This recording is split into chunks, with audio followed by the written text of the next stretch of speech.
Ustaz, mic saya tutup. Saya tak pasti macam mana boleh mic saya mute ni. Okey. So saya minta sangatlah jangan ganggu ya. Kalau ada yang cuba mengganggu jangan ganggu ya. Okey. Saya nak share slide.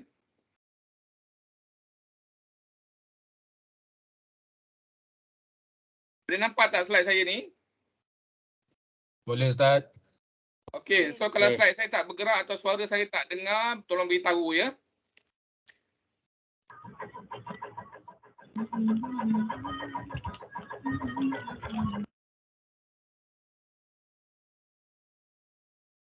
Okey, jadi sekali lagi untuk melancarkan sesi kuliah kita pada petang ini, sila tutup mic masing-masing. Tutup video pun boleh juga ya untuk melancarkan lagi. Okey. Baik. So ini tajuk kita hari ini, teknologi maklumat dan komunikasi penggerak kesepaduan nasional di Malaysia. Dia punya poin dia ialah ICT dan kesepaduan nasional. Itu dia punya mudahnya untuk semua fahamlah. Ya, teknologi maklumat dan kesepaduan. Atau senang cakap mungkin kesepaduan ni apalah, kesepaduan tak faham ni kan susah dan sebagainya lah kan. Bagaimana kecanggihan teknologi maklumat pada hari ini boleh mencapai kepada perpaduan di Malaysia. Itu yang nak belajar hari ini. So that's the point ya. Bagaimana teknologi maklumat pada hari ini ya boleh mencapai perpaduan nasional di Malaysia. Baik. So ini antara tajuk-tajuk akan dipelajari pada petang ini ya dalam waktu yang singkat. Ini yang pertama evolusi dan juga pengglobalan teknologi. Yang kedua konsep hubungan manusia dan teknologi. Yang ketiga etika dan peradaban dalam penggunaan teknologi. Yang keempat ICT tapak pengukuhan kesepaduan dan yang kelima kesepaduan nasional. Yang kelima isu semasa ICT. Ini dia turun-turun ke bawah ni. Okey, baik. Slide saya bergerak tak?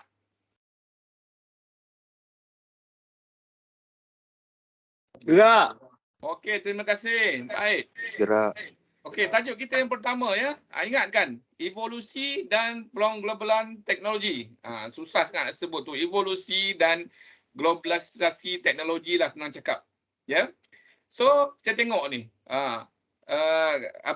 ICT ataupun teknologi maklumat hari ini telah melalui satu zaman yang dipanggil sebagai globalisasi teknologi. Ya, di mana ICT telah digunakan dalam pelbagai daripada bidang kehidupan manusia pada masa kini. Ya, misalnya dalam pertanian dan makanan, ya, kita sudah menggunakan teknologi ICT ya. Begitu juga dalam pembinaan, bidang pengangkutan, teknologi maklumat dan yang betul lah. Komunikasi dan multimedia pun sama juga. Selain mungkin yang terkini kita dah ada AI dan IoT ini semua yang merupakan artificial intelligence yang menunjukkan bagaimana kita kat dunia sekarang ini dalam kampung globalisasi kita hari ini kita semua bersatu menggunakan teknologi dalam pelbagai lapangan kehidupan kita ya seharian. Okay. Secara terperinci kita tengok dalam bidang pertanian, ya, teknologi ICT ini telah memberikan keuntungan yang maksimum apabila pengeluaran pertanian berjaya dilaksanakan secara lebih produktif, ya, dan ini dapat menjamin hasil yang lebih banyak, ya, lebih lumayan dan keuntungannya juga lebih banyak dan lebih lumayan. Dan ini sekaligus meningkatkan pendapatan petani lah. Misalnya bila gunakan teknologi drone ke yang dikawal daripada jauh je ya, yang dikawal menggunakan handphone misalnya. Itu kan kalau dulu kalau kita nak baja satu kawasan tanah pertanian yang luas ya, kita perlu tenaga manusia dan tenaga manusia terhad ya, datang pagi tengah hari dah nak kena rehat ya. Kemudian sambung petang mungkin produktiviti dah berkurang kan sebab dah petang dah penat. Tapi bila kita guna teknologi, ya, kita hanya boleh duduk di rumah atau kita hanya boleh duduk di pondok dan kita terbangkan drone kita untuk baja ya, kawasan tanah pertanian yang luas ya, dan sebagainya untuk meracun dan sebagainya, bahkan untuk menanam biji-biji benih pun dan sebagainya ini juga boleh digunakan ya dengan teknologi pada masa kini lah. Okay, dalam bidang pembinaan tentu juga kalau guna badan manusia, guna tenaga manusia, kita tahu tenaga manusia terhad. Tapi once kita gunakan teknologi, dia akan mempermudah dan mempercepat ya pembinaan dan menghasilkan kualiti pembinaan yang baik juga. Okey, dalam bidang makanan, ya, ini akan menghasilkan makanan yang dalam kuantiti yang banyak, yang lebih baik dalam masa yang singkat. Sekaligus meningkatkan prestasi ekonomi apabila teknologi dapat digunakan ya, dalam bidang makanan. Misalnya kita nak cek makanan tu sama ada makanan tu ada bahan kimia berlebih-lebihan atau sebagainya, itu kita boleh gunakan teknologi saja. Ya, tak payah setiap orang nak pergi ambil sampel, nak test dan sebagainya. Okay, begitu juga dalam bidang pengangkutan, ini dapat mengurangkan kesesakan lalu lintas, mengurangkan risiko kemalangan, ya, meningkatkan sisi keselamatan kenderaan dan sebagainya, hanya dengan mengawal kenderaan atau pengangkutan awam ini di hujung jari. Okey. Baik, kemudian dalam bidang komunikasi ini kita sudah fahamlah. Jadi ini contoh-contoh bagaimana globalisasi dalam bidang teknologi maklumat berlaku dengan pesat ya pada masa kini. Baik, next kita tengok pula evolusi komunikasi itu. Yang bermula daripada era penulisan. Ya, dulu-dulu sebelum manusia mengenal tulisan, kemudian berlaku revolusi kehidupan manusia, manusia mula menulis, mula mengenal sistem tulisan, maka komunikasi itu bermula melalui tulisan, surat misalnya, atau mungkin sebelum awal lagi daripada itu mungkin guna burung merpati dan sebagainya. Lepas tu ada tulisan, dia tulis surat, utus surat. Okay, kemudian melalui teknologi percetakan, kemudian berkembang lagi kepada era telekomunikasi, ya, yang jauh dapat didekatkan sampailah hari ini melalui era interaktif. Sebagaimana kita hari ini kuliah kita pada petang ini ya, secara interaktif, secara telekomunikasi yang pastinya akan mempermudah semua ya untuk berkomunikasi, terutama dalam konteks pendidikan pada masa kini. Okey. So, kalau tengok dari segi sejarahnya, 4000 sebelum Masihi dulu ada era penulisan lah. Okay, kemudian tahun 1041 bermula era percetakan, yang mana ini seiring dengan munculnya kertas ya, ataupun munculnya teknologi pembuatan kertas yang dikatakan bermula di negara China ya. Okay. Kemudian apabila era percetakan bermula, banyak buku dan ilmu mula dicetak dan berkembang. Okay. Kemudian dikatakan bahawa antara surat khabar yang pertama yang diperkenalkan di dunia ini ialah di Jerman ya. Ini contoh surat khabar pertama ni. Yang dicetak di Jerman, yang mula diterbitkan sekitar tahun 1456 Masihi. Maknanya tahun 1400 ni. Ya, 1456 ni, kalau ingat tahun 1500 tu Portugis datang Melaka kan. Jadi tahun 1400 ke Eropah, mereka sudah mula ada surat khabar yang bercetak. Okey, kemudian tahun 1844 ni era telekomunikasi dengan penciptaan telegraf oleh Morse ya, yang membolehkan manusia berkomunikasi pada jarak jauh. Mungkin awak tak tahu ni telegram ni dia pakai titik-titik pakai ketik-ketik tu kan. Dulu punya macam mesin typewriter, tapi dia ialah alat telekomunikasi. Okey. Kemudian tahun 46 ini mula penciptaan komputer ya. Saya ingat dulu-dulu masa saya mula belajar dekat Arab dulu tahun awal tahun 90-an tu, kita masih guna hard disk yang besar. Saya ingat besar dia macam ni, 4 segi hard disk ya. Tapi nipis. Bukan hard disk, dia punya disket. Kemudian bila nak arahkan komputer tu, dia tak ada Windows lagi pada masa itu. Jadi kita hanya guna bahasa C ataupun C language ya untuk mengarahkan komputer tu, mengikut sebagaimana arahan kita lah. Okey. Jadi masa tu memang siapa yang nak tahu komputer, yang nak guna komputer mesti tahu basic C language. Kemudian berkembanglah sampai hari ini ada Windows dan sebagainya, dan ini semakin mempermudahkan manusia untuk melalui era teknologi masa kini. Okey, ni di Malaysia. Kalau tadi di Eropah ataupun di Barat ataupun di dunia secara amnya, ni kat Malaysia. Tahun 1805 ya, saya tengok-tengok saya baca-baca tentang percetakan dan juga evolusi ICT kat Malaysia ni. Dia bermula melalui penerbitan akhbar ni sekitar tahun 1880-an macam tu, 1850-an macam tu lah. Ya, mungkin ada yang mengatakan awal lagi, tapi kalau tengok contoh dekat bawah ni ada surat khabar Jawi Peranakan ini yang diterbitkan di Singapura. Ini antara surat khabar yang terawal di tanah Melayu, ya. Diterbitkan tahun 1880-an. Okey. Kemudian berkembang melalui teknologi telefon. Kemudian tahun 30-an kita menerima kemasukan radio, tahun 60-an ada televisyen, ya. Kemudian tahun 66 ada komputer tapi tak komersial, seperti mana hari ini. Tahun 85 mula ada telefon bimbit, ya. Masa tu telefon bimbitnya besar betul air. Ya, saya ingat masa tu guna macam toki-toki balak punya telefon. Dulu toki balak ni masuk hutan, dia guna telefon satelit. Telefonnya besar, ya, macam botol air, panjang. Masa tu. Kemudian berlaku evolusi dari segi telefon bimbit sampailah ini kecil, ya, boleh lipat-lipat dan sebagainya. Dan tahun 87 sampai tahun 90-an ni kita mula teknologi internet di Malaysia lah. Baik, setakat ni okey tak? Okey, Ustaz. Okey, lain okey. Okey, Ustaz. Baik. Okey, Ustaz.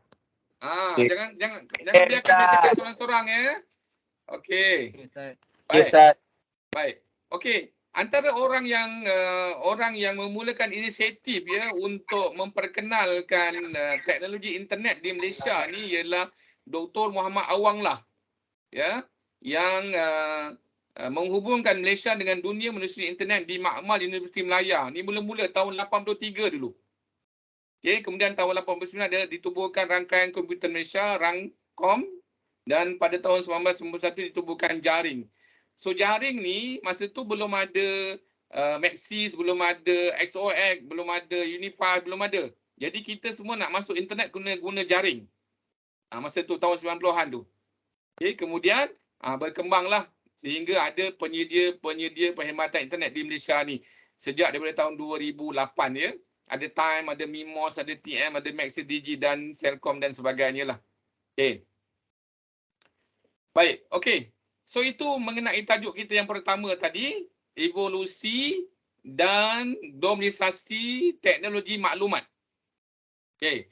Baik, saya nak minta semua orang tengok soalan ni dan dalam masa 5 saat ni bacakan soalan ni ataupun 10 saat tolong baca soalan ni. Okey. Evolusi ICT berkaitan perkara berikut kecuali 1, 2, 3 atau 4. Okey. Dah tengok soalannya semua? Sudah. 1, 2, 3, 4. Okey, sekarang saya nak semua orang tulis dekat chat. Mana jawapan awak? 1, 2, 3 atau 4? Tak ada cek. Tulis dekat chat. 1, 2, 3 atau 4? Tak ada chat, Ustaz. Tak ada. Tak boleh tulis, Ustaz. Lah. Nak cakap lah, nak cakap. Kenapa pula tak boleh tulis? Tak ada ruangan chat, Ustaz. Tak Tak ada tempat ada. chat tau. Pemakanan. Tak ada. Allahu Akbar. Tak ada rupanya. Cakap. Cakap lah. Cepat cakap. Makanan. 3, 4. Satu. Makanan. Satu. Numero uno. Makanan. Makanan.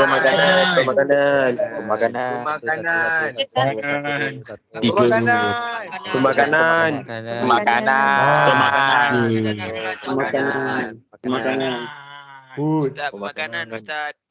Okey, baik. So kita tengok betul tak betul?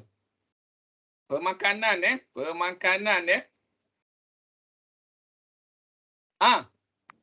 Ada tu pemakanan? Saya kata kecuali kan? Pekerjaan. Pekerjaan. Pekerjaan. Tukar. Okey. Typo. Tolong beri perhatian.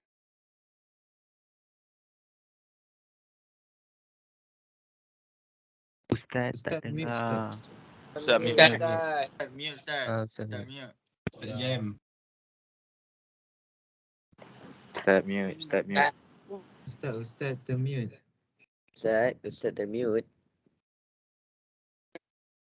Okey, saya tak tekan mute pun, tapi saya tak tahu siapa, ada orang mute kan ke atau apa, saya tak pasti. Jadi saya minta jangan ganggu ya, jangan ganggu. Tolong jangan ganggu. Ya. Sebab kawan-kawan nak belajar, siapa tak nak belajar boleh keluar ya. Jangan ganggu kita. Siapa tak nak belajar boleh keluar. Yang nak belajar je kat sini. Supaya dia tak mengganggu. Okey. Baik. Saya pergi balik slide. Tadi nampak tak slide ni? Nampak. Nampak. Nampak. Baik, ini saja ya yang kita bincangkan tentang globalisasi dari sudut teknologi ya.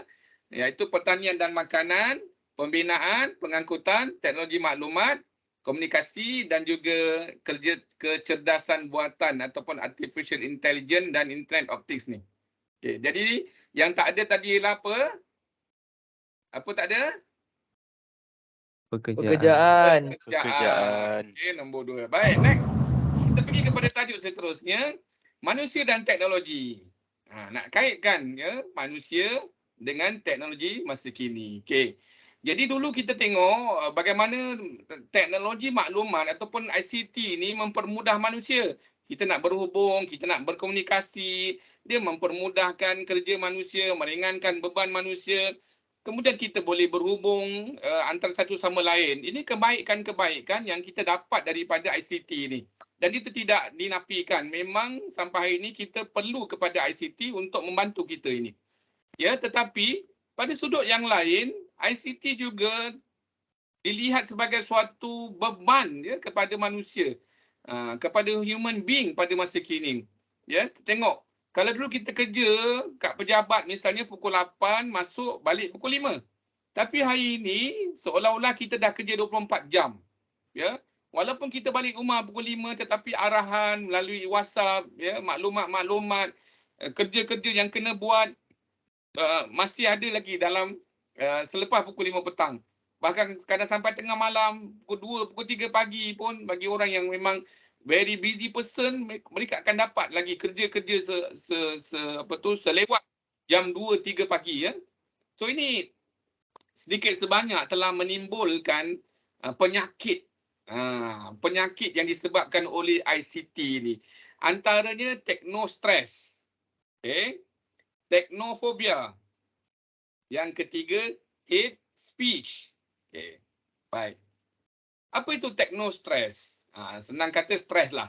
Ya, stres disebabkan oleh teknologi. Terutama golongan tua, ibu bapa, peniaga, pekerja yang tak boleh menyesuaikan diri. Senang kata tak pandai pakai lah. Tak pandai guna teknologi hari ini. Ada smartphone pun setakat boleh telefon je. Lain-lain tak tahu. Nak buka WhatsApp pun tak tahu. Nak buka Facebook pun tak tahu. Nak hantar mesej melalui WhatsApp, Instagram, semua tak tahu. Itu dipanggil sebagai apa? Teknostress. Apa namanya kelas? Teknostress. Teknostress. Teknostress. Baik. Okey dah. Teknostress ni juga berlaku kepada golongan muda. Jadi bukan golongan tua je kena penyakit disebabkan oleh ICT ni, tapi golongan muda pun kena. Terutama yang golongan muda ya yang sangat bergantung kepada teknologi ICT sehingga memudaratkan mereka. Awak tengok dengan handphone sekarang ni lah. Ya, tak boleh lepas dengan handphone. Kalau hilang handphone tu ibarat hilang nyawa dah. Itu dipanggil sebagai teknostress. Baik, next. Ada teknofobia. Ini pula ialah ketakutan kepada teknologi. Mungkin sebab terlalu canggih, ya, komputer, ICT, peralatan tu, jadi takut salah dan sebagainya. Jadi fobia, ya. Begitu juga ada penyakit ICT yang ketiga ni namanya teknofobia ni terbagi kepada 3 kategori ya.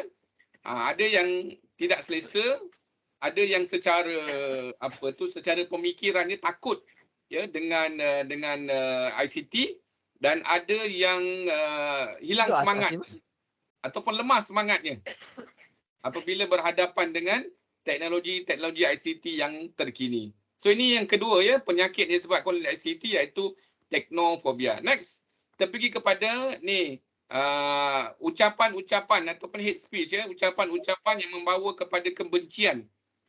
terhadap sekumpulan masyarakat yang berasaskan kepada agama, warga negara, bangsa, jantina. Senang kata kutuk mengutuklah ni. Ya, dengan menggunakan ICT. Ini juga dikira dan dianggap sebagai suatu penyakit ya dalam masyarakat pada masa kini. Baik, walau bagaimanapun, walaupun ada kebaikan, ada keburukan daripada ICT, kita tetap perlu hari ini.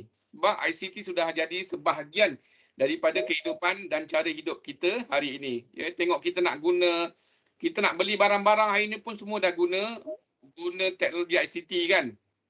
Ya. Bayar secara online, nak beli kat Shopee, dekat Lazada, semua dah pun guna teknologi ICT. So siapa yang tak pandai dengan ICT mungkin mereka akan ketinggalan. Okey. Baik. So dia sebahagian daripada kehidupan kita. Bank pun sekarang nak transfer duit ya. Maybank misalnya keluarkan aplikasi baru dia MAE ya, sebelum ni guna Maybank to you kan.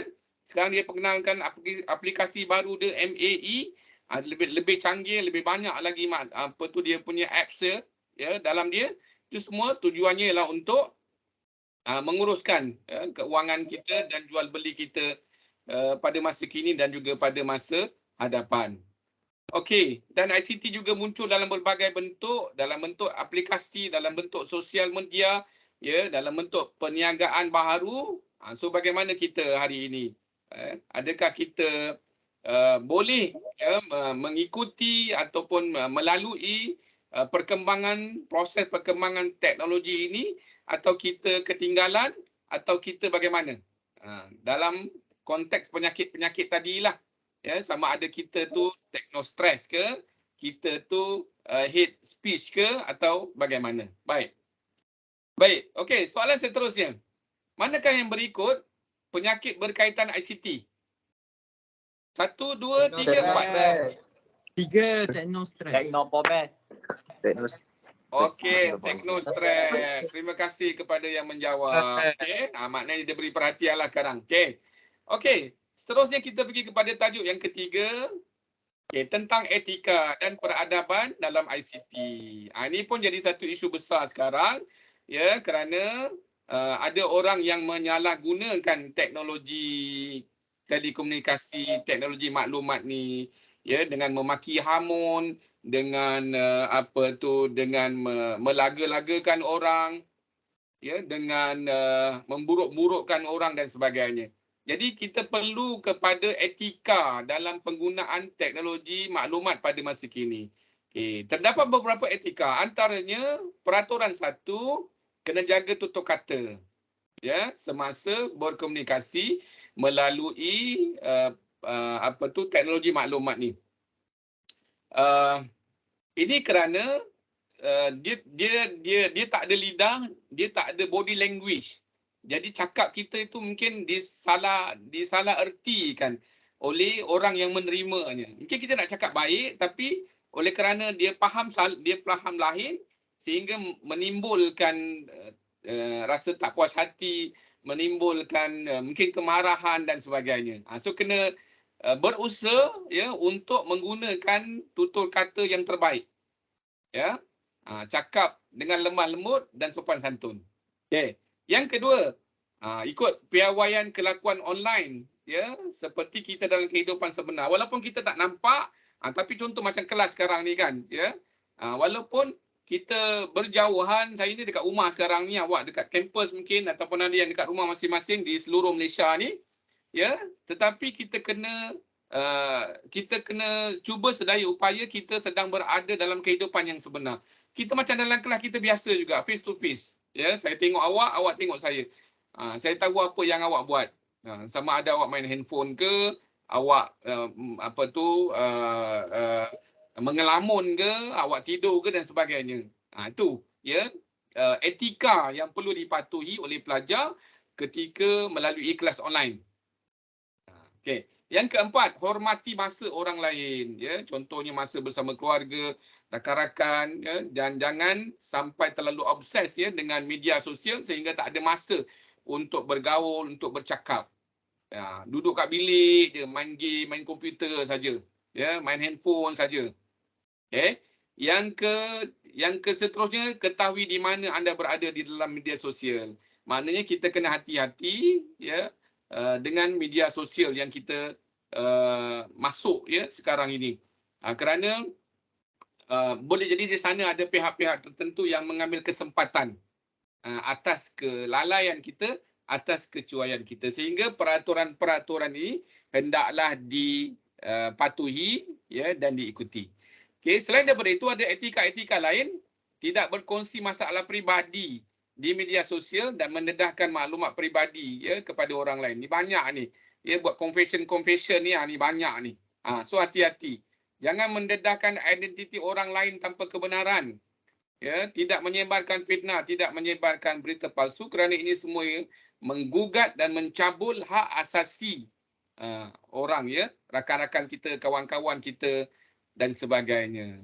Better kalau ada apa-apa, jumpa terus face to face, berbincang. Itu mungkin lebih dapat menyelesaikan masalah berbanding menyebarkan fitnah, menyatakan sesuatu yang tak betul dekat online sehingga akhirnya menyebabkan pandangan yang serong dan sebagainya.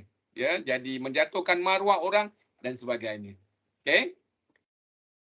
Baik. Kena gentleman lah, ya. Kena gentleman. Okey, kemudian ini dalam konteks pelajar masa kini lah. Etika seterusnya ialah plagiarisme ni. Okey. So, buat assignment, ambil maklumat daripada artikel orang, daripada penulisan orang lain, ya, tapi tak beri kredit kepada penulisnya. Just cut and paste saja. So ini kalau saya, kelas saya, student saya semua tahu. Siapa buat macam tu, saya tak bagi markah penuh, ya. Mungkin boleh bawah 10 aja nanti. Sebab itu kena rephrase balik ayat tu, apa yang awak ambil daripada sumber-sumber online dan sebagainya kena rephrase, kemudian kena letakkan citation. Ya, siapa penulisnya dan tahun diterbitkan penulisan itu. Okey. Baik, next. Manipulasi karya. Ini pun satu lagi ni, ya. Ni banyak berlaku ni. Ambil video orang, ceramah orang, lepas tu ambil putus-putus pendek-pendek. Pilih mana yang nak jadikan viral, mana yang jadi viral sehingga boleh tambah followers ke dan sebagainya. Ya, tambah like dan sebagainya. Ini bahaya, ini berdosa ya. Kalau dari segi hukum agama berdosa. Ya, sebab kita secara tidak langsung mengaibkan orang lain, memburukkan orang lain dan menjatuhkan maruah orang lain. So hati-hati ya. Kerana ini melanggar etika penggunaan ICT pada masa kini. Okey. Baik. Okey, so itu tajuk kita yang ketiga yang nak bincang pada hari ini tentang etika penggunaan ICT. Benda ni simple je, mudah je. Ya, saya rasa semua orang faham, semua orang tahu tentang perkara ini. Cuma kita ulang, kita refresh balik tentang ilmu ini untuk dipelajari dan kemudian praktikkan dalam kehidupan seharian.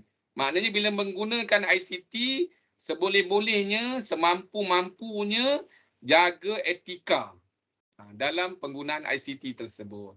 Okey, soalan saya seterusnya. Plagiarisme bermaksud meniru atau mengutip karya orang lain dan mengaku miliknya sendiri. Betul atau salah? Betul. Betul. Salah. Betul. Salah. Betul. Plagiarisme tu betul. Betul, ya. betul. Orang punya dia tak letak citation. Jadi seolah-olah tu karya dia sendiri. Saya setuju. Saya nak sebut ya, awak sekarang dalam apa tu masa belajar, tempoh belajar. Jadi awak tidak ada autentik ya untuk menyatakan sesuatu secara umumnya lah. Sebaliknya awak kena ambil daripada orang, tetapi awak kena letakkan kredit kepada penulisan itu. Barulah jadi namanya penulisan ilmiah. So buat assignment kena buat macam tu ya. Okey, nak kita pergi kepada tajuk yang keempat. Bagaimana ICT ini dapat mengukuhkan kesepaduan nasional kita? Masyarakat berbilang kaum, berbilang bangsa, berbilang agama kat Malaysia ni. Macam mana kita nak kukuhkan kesepaduan nasional dengan menggunakan teknologi maklumat? Tu yang bincangkan dalam subtopik yang keempat ni. Ada beberapa cara lah ya yang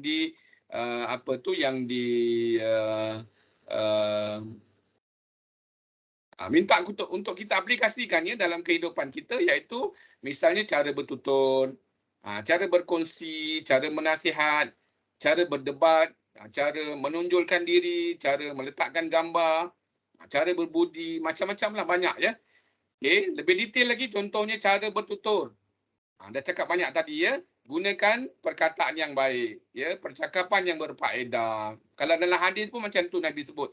Nabi kata, siapa yang beriman kepada Allah Subhanahu Wa Taala dan Rasulnya, maka hendaklah dia bercakap dengan perkataan yang baik, atau kalau tak ada apa-apa nak cakap, diam. Itu Islam dah ajar pada kita, agama dah ajar pada kita nilai-nilai yang baik dalam kita bertutur ya. Baik. Kemudian tidak mengaitkan perkara yang sensitif sehingga membuat seseorang itu terasa jadi tak sedap, dia tak sedap, dia tak puas hati dan sebagainya. Okey, perkara-perkara sensitif ini misalnya berkaitan dengan agama, ya, berkaitan dengan rupa diri, ya, berkaitan dengan kekurangan kelemahan seseorang, ya, berkaitan dengan bangsa mungkin. Itu kita kena elakkan ya sebagai satu daripada tata cara bertutur untuk kita mewujudkan apa yang disebut sebagai kesepaduan nasional. Okay, next, cara berkongsi. Kongsi apa? Kongsi ilmu. Ilmu tu mestilah ilmu yang baik, ilmu yang betul, ilmu yang benar. Yang tidak bertentangan dengan agama dan juga kepribadian orang lain. Dan pastikan ilmu yang nak dikongsikan tu ialah sahih dan benar. Ya, jangan mudah-mudah nak viralkan sesuatu begitu sahaja. Ya, tabayun dulu, tengok dulu maklumat itu. Ya, kadang-kadang kita tengok sekarang ni semua orang jadi ustaz dah. Ya, penat saya ustazah ni susah payah pergi belajar kat luar negeri, ya, pergi belajar kat universiti bertahun-tahun, ya, barulah orang panggil ustaz. Tapi hari ni ustaz dekat media sosial ni senang je. Ya, tulis sikit pasal agama, orang dah panggil ustaz. Ya, tulis sikit pasal agama, nasihat agama, orang dah label sebagai ustaz. Ya, followers ramai dan sebagainya. Hati-hati, ya. Sebelum kita kongsikan maklumat yang kita dapat itu, kita kena check dulu. Sebab itu, ya, dia punya dasar kepada penilaian ilmu ini ialah serahkan kepada ahlinya. Kalau awak misalnya bidang teknologi, awak boleh bercakap tentang teknologi. Tapi bidang agama, awak tak ada kemahiran, tak ada kepakaran, tak ada ilmu pengetahuan yang khusus mengenainya, serahkan kepada orang-orang yang pakar dan mahir ya, tentang perkara-perkara itu. Jangan semua nak jadi ustaz. Ya. Kita ni kan menyelesaikan tuntutan fardu kifayah. Okay. Yang ahli agama, dia sebar luaskan ilmu yang berkaitan dengan agama. Awak nanti sebarkan luas ilmu yang berkaitan dengan sains, teknologi, ya, dengan bidang-bidang awak tu. Okey, sebab itu kemahiran dan kepakaran awak sendiri. Next, bila kita nasihat orang, betulkan niat. Kenapa nak nasihat tu? Adakah ikhlas dalam menasihat atau ada udang di sebalik mi misalnya? Ada tujuan-tujuan yang lain. Dan kena patuhilah tata cara dalam nasihat orang lain ni. Okey, berdebat pun begitu juga. Okey. Menghormati orang tua, cara menghormati orang tua, minta nasihat daripada dia, bersikap lembut dengan mereka. Ya, bukan orang tua je, sesama rakan sebaya kita, ya, sesama orang yang lebih muda daripada kita, ini semua kita kena hormat dan saling hormat menghormati ya, antara sesama manusia. Khususnya dalam penggunaan teknologi ni, ya. Khususnya dalam penggunaan teknologi. Jangan kerana orang yang kita berkomunikasi tu orang yang lebih muda daripada kita, kita pun pakai hantam cakap apa sahaja nak cakap, ya, maki hamun dan sebagainya. Tak boleh. Kena hormati, ya. Kemudian bagaimana kita uruskan privasi diri kita melalui teknologi ini? Jangan sebarkan maklumat peribadi, jangan kongsikan maklumat peribadi, ya. Apatah lagi yang menjatuhkan maruah dan martabat diri sendiri. Okey, hati-hati nak upload gambar dan sebagainya dekat media sosial. Ya, yang perempuan kena tutup aurat, yang lelaki kena tutup aurat. Ya, kalau awak tak tutup aurat, nanti gambar-gambar awak dia upload dalam media sosial dan akan ditonton oleh manusia seluruh dunia.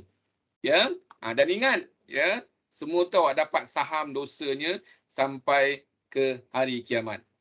Selagi tak dibuang, selagi tak di-delete, selagi tu dapat dosanya sampai ke hari kiamat. Okey, cara berbudi, cara menyantuni berbagai etnik Ya, kita dalam kelas ni pun ada kawan-kawan ya. Saya ada kawan-kawan ni, ada Samuel. Sam ada tak Sam? Sam? Saya mencari Sam ni. Sam? Ada tak Samuel? Ada. Ada Sam? Tak ada Sam. Mana Sam ni? Brittany ada Brittany. Sir, saya. Ada Sam. Lambat reply Sam. Okey petang Oh, ni. tadi sir. Lag tadi sir. Oh lag okey. Ozana ada Ozana.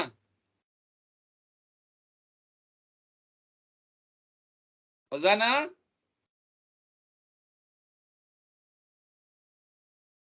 Tak ada ni Ozana ni. Ya. Brittany ada, Brittany. Perancis ada. France. Ni semua student-student saya ni. Ya, yang daripada kawan-kawan kita daripada Sabah Sarawak. Jadi kita bagaimana kita nak berhubung, kita nak bergaul dengan mereka, itu penting ya dalam era teknologi maklumat pada masa kini. Baik.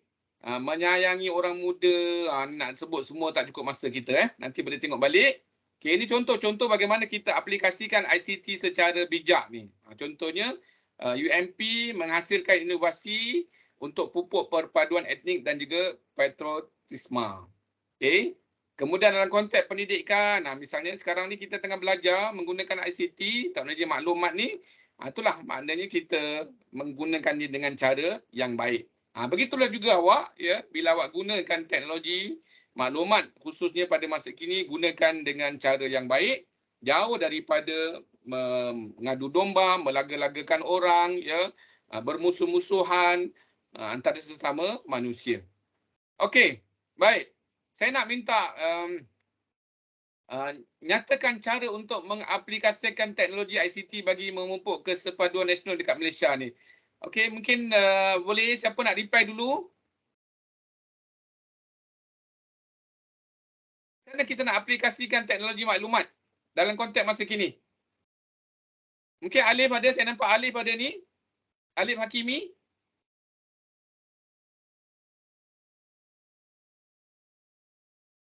Alif? Assalamualaikum Ustaz. Ya. Saya cuba boleh Ustaz? Boleh Fakri, silakan. Terbaik Fakri. Pada pendapat saya Ustaz, kalau nak aplikasi ni kenalah dengan berhemah, berpengetahuan, kena tahu apa yang salah. Ya, bagus. Tahniah. Terima kasih Fakri. Terima kasih. Okey, yang lain ada nak respon? Bagaimana kita nak aplikasikan ICT dalam konteks memupuk perpaduan di Malaysia ni? Mungkin Zahid nak share sesuatu, Zahid? Membuat posting di media sosial. Ya, betul. Posting, buat konten kan. Itu kena hati-hati ya. Okey lagi, terima kasih Imran. Mikael Imran. Sedap namanya itu, Mikael Imran. Okey lagi terus. Saya nak seorang lagi respon. Mungkin boleh pelajar perempuan.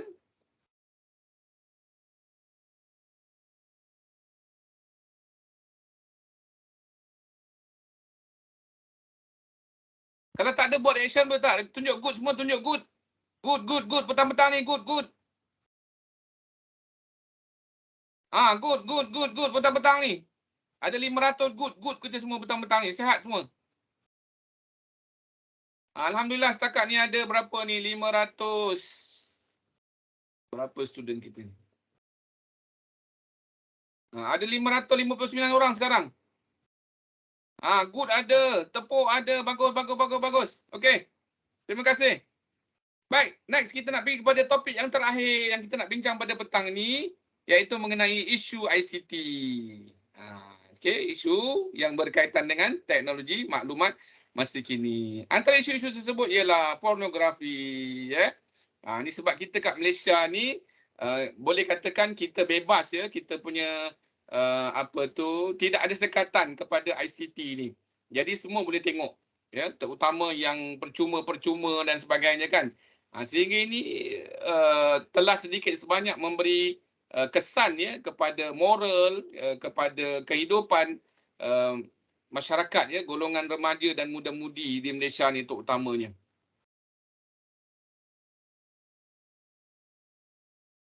Okey, kemudian menyebarkan berita palsu.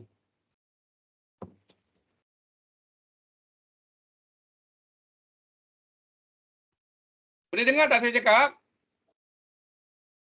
Dengar Ustaz. Dengar, Faham. Okey, kemudian penyebaran berita palsu. Ini pun termasuk juga isu semasa ya, yang berkaitan dengan teknologi ICT masa kini. Ni deep fake ni dia tukar muka lah. Ya, manipulasi muka ni. Okey. Patutnya muka dia macam ni tapi dia buat tocang, dia buang rambut dia pendek, dia crop dan sebagainya, ya, dia modified, dia edit. Ni namanya deep fake. Tujuannya apa ni? Nak menipu lah kan. Ya, nak mengambil kesempatan. Ada hate speech, ya, ada cetak rompak, ada jenayah cyber. Okey, kita tengok ni bahan lucah ni. Pornografi tu bahan lucah ya, berbentuk image, tulisan ataupun visual ya. Apa yang menyumbang kepada pornografi sebagai suatu isu ya dalam teknologi maklumat pada masa kini, iaitu faktornya faktor rakan sebaya lah, kawan-kawan ya, awak dekat bilik tu dan sebagainya. Ada kawan-kawan yang mungkin tengok tu jadi ajak ramai-ramai tengok, dia tengok wayang pula. Ya, sama-sama pula cerita yang tak molek ni. Okey, kemudian perkembangan teknologi kita tak dapat nak kekang lah ya. Ini akan berterusan berkembang begitu. Sekarang kita dah era revolusi industri 4.0, nanti akan masuk 5.0, mungkin 6.07 sampai 10.11 nanti kan yang akan datang. Okey. Kemudian mungkin hubungan kekeluargaan juga yang kurang ya, kurang didikan agama, kurang pendidikan, ni semua antara faktor-faktor yang menyumbang wujudnya pornografi ni. Selain mungkin tahap keimanan ya, keyakinan, kepercayaan kepada Allah Subhanahu Wa Taala itu juga kurang ni. Ya, dan mungkin saya boleh tambah juga yang menjadi faktor ya, mungkin kerana kurang mendekatkan diri kepada Allah Subhanahu Wa Taala sehingga menjadi punca kepada isu pornografi di kalangan remaja pada masa kini lah. Okey, so kesannya apa? Jadi seks pranikah, jadi mengganggu kesihatan mental, okey, jadi membentuk sikap dan nilai yang buruk, ya, tertutup, minda dan tidak percayakan diri sendiri. Baik, next. Ini berita palsu ni pun banyak juga ya yang berlaku dalam masyarakat kita hari ini. Ya, antara faktornya sekali lagi kurang pemahaman agama, kerana ketagihan internet, ya, kerana pendidikan, keinginan untuk meraih perhatian orang ramai. Ni semua nak dapat like, nak dapat followers ya. Yang YouTuber ni semua ni, ni. Jangan sampai terlibat menyebarkan berita palsu ya, kerana dia termasuk dosa besar yang akhirnya menyebabkan huru-hara, perbalahan dan sebagainya dalam masyarakat. Okey, kemudian deepfake ni yang tukar-tukar ni ya. Ini akan menimbulkan fitnah lah ya, dan berlaku salah faham, berlaku pergaduhan, berlaku pencurian identiti dia. Muka orang lain dia tukar ya, dia ambil muka somebody, kemudian dia tukar dengan tujuan untuk memburuk-burukkan dia dan sebagainya. Ini semua benda-benda yang menjadi isu ya, dalam teknologi maklumat pada masa kini. Okey. Ni pun sama juga ni ya. Tindakan komunikasi yang bertujuan untuk membentuk provokasi, hasutan, hinaan dan sebagainya kepada orang lain. Okey. Kemudian jenayah cyber, ada bully cyber hari ini. Itu pun sama juga. Ada piracy, ya, pemalsuan hak cipta. Ialah banyaklah yang download apps pula lah. Program-program yang daripada sumber-sumber yang tak dikenal pasti kesahihannya, ni semualah boleh dikaitkan dengan isu teknologi maklumat ya pada masa kini. Cetak rompak ni banyaklah ya, sampai dah tak boleh kawal. Dulu satu ketika cetak rompak ni dikawal juga oleh kerajaan. Masa tu guna CD kan, guna kaset, boleh kawal. Tapi bila dengan perkembangan teknologi maklumat masa kini semua dah tak terkawal dah, ya. Ya. Sehingga siapa-siapa je dah boleh buat ni. Siapa-siapa yang pandai dengan teknologi semua pandai buat ni.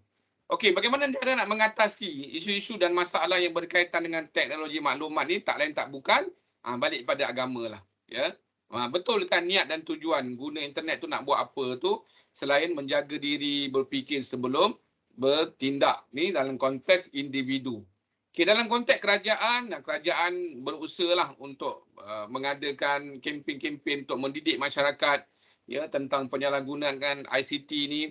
Selain kerajaan juga menetapkan dan menggubal ya undang-undang dan menguatkuasakan undang-undang untuk mengekang isu-isu dan juga masalah-masalah yang berkaitan dengan kesalahan ICT ni. Baik, dalam Al-Quran dah sebut ya, Allah Subhanahu Wa Taala berfirman, wahai orang yang beriman, jika datang kepada kamu orang fasik bawa berita, maka tabayyanu ataupun tabayyun. Tabayyun tu makna selidik dulu. Ya, kaji dulu. Terutama lagi apabila berkaitan dengan hukum mahkamah agama, ya, berkaitan dengan akidah dan sebagainya, kerana dikhawatiri menyumbang kepada penyelewengan akidah dan membawa kepada kesesatan ya dan kejahilan nanti. Baik, undang-undang pun ada. Saya nak sebut sikit tentang undang-undang ni, kesalahan yang berkaitan dengan fitnah ni ya. Jadi siapa yang fitnah orang lain yang di media sosial ni, ni boleh kena hukuman ni. Okey, 2 tahun penjara atau denda. Kerana dia dikira melanggar kesalahan di bawah Seksyen 5 di bawah Seksyen 499 Kanun Keseksaan ya, Akta 574. Ni kalau disabitkan kesalahan boleh kena hukuman ni. Okey. Next, menyebar berita palsu. Ya, ni melalui Akta Komunikasi dan Multimedia 1998 Seksyen 211 memperuntukkan ya kesalahan terhadap penyebaran berita palsu. Okey, next soalan saya yang terakhir. Nyatakan satu isu ICT masa kini. Isu yang berkaitan dengan ICT pada masa kini. Dah pukul 6 dah, sikit lagi ya. Dalam 5 minit lagi kita habis. Amirul Aiman. Ya, Mikael. Piracy. Ya, Fakri. Berita palsu. Masalah internet. Fake news. Fake news. Ali Husaini. Pornografi. Banyaklah kan. Okey. So saya pasti semua orang dah faham tentang apa yang kita belajar pada hari ini. Okey, kesimpulannya. So kita tak nafikan bahawa ICT sangat penting ya dalam kehidupan kita hari ini. Walau bagaimanapun kecanggihan teknologi maklumat pada masa kini boleh mendatangkan kebaikan kepada kita dan juga boleh mendatangkan keburukan kepada kita ya. Jadi dia berbalik kepada pengguna ICT itu sendiri. Bagaimana dia menggunakan ICT itu?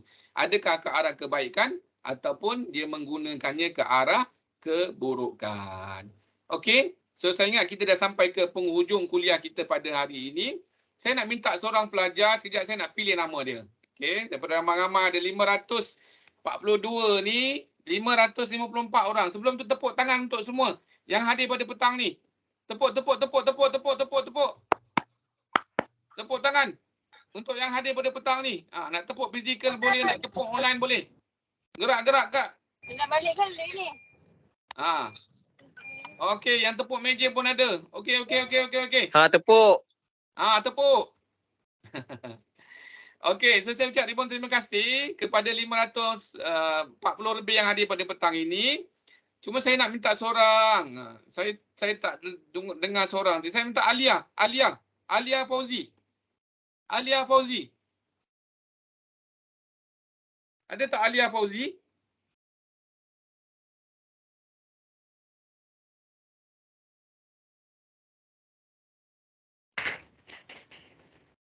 Ada Alia Fauzi? Ada. Okey, minta tolong Alia buat sikit kesimpulan daripada apa yang belajar petang ni. Kesimpulan yang saya dapat, ICT ni dia ada banyak kebaikan dia, tapi kita ni tak boleh salah guna sebab benda tu dah jadi satu bentuk kemajuan untuk negara kita. Sepatutnya kita guna dengan yang baik. Okey, terima kasih Alia. Wait, tepuk untuk Alia. Tepuk untuk Alia. Tepuk untuk Alia. Okey, terima kasih semua. Baik. So saya rasa kita sampai kepada penghujung kuliah kita pada petang ini. InsyaAllah nanti minggu depan akan ada pembentangan untuk tajuk yang ke-8 iaitu peranan etika dan peradaban mendukung tanggungjawab sosial di Malaysia. Dan ini akan disampaikan oleh pensyarah yang lain lah. Cuma saya ingatkan lagi walaupun saya dah bincangkan tajuk bab 7 pada hari ini, tidak bermakna kelas harian tu awak tak datang ya, sebab pensyarah akan bincang tentang assignment, pensyarah akan tambah lagi kekurangan dan kelemahan saya dalam penyampaian hari ini yang saya rasa sangat terhad ya, masanya ada 1 jam je, dia agak terkejar-kejar juga. Dan sekali lagi saya ucap ribuan terima kasih kepada semua yang hadir pada petang ini, semua yang beri perhatian kepada petang ini. Saya doakan semua jadi pelajar-pelajar yang terbaik. Ya, pelajar yang beriman, pelajar yang bertakwa, pelajar yang cemerlang di dunia dan juga di hari akhirat. Okey, terima kasih pada semua. Assalamualaikum warahmatullahi wabarakatuh dan salam sejahtera. Waalaikumsalam.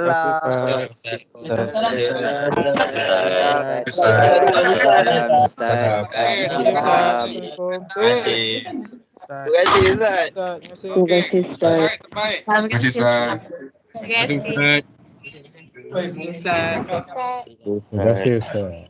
Terima kasih Ustaz. Okey.